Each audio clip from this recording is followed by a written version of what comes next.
Here, let me do a little reflection on Alan Mendelssohn as I go along, for chapters that kind of spark that in me.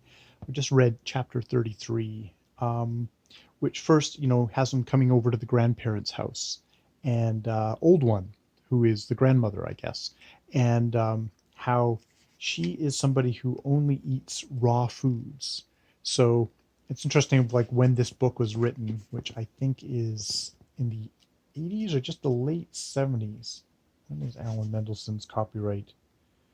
Don't know if it says it here. I think it is the late 70s though. Oh, yeah. Alan Mendelssohn, The Boy from Mars was first published in 1979. So it's the raw food movement, as reflected by the old one. She believes that only you should only eat raw food. You should only just browse your food throughout the day, not sit down for big meals throughout the day. So it was kind of one of these interesting things of just like it was a good way of Leonard Niebuhr has moved to the suburbs of in conformity, and his parents, his dad being obsessed with the barbecue and barbecuing meat. But that it's interesting that it's an older generation that has what might be considered outside of the dominant culture's values. Maybe just old world values getting brought to thing, or just that the old one just happens to have more interesting alternate ideas of raw food and stuff like that.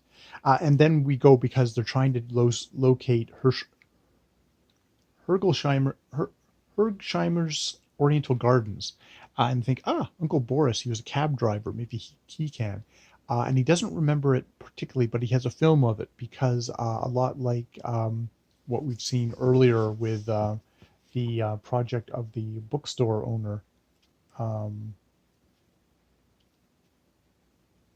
Samuel Klugarsh's bookstore, where he is constantly typing out his life.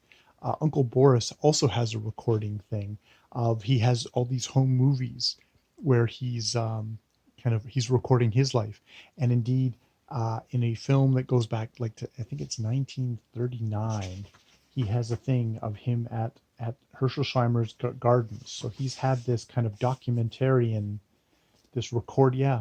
Herschelsheimer's Oriental Gardens 1939 is a film canvas, 5 or 6 cartons. And he found one with a film called Herschelsheimer's Oriental Gardens 1939. So he's got this kind of um, documentation bug in his mind, which I think is really cool. So yeah, that's what I have.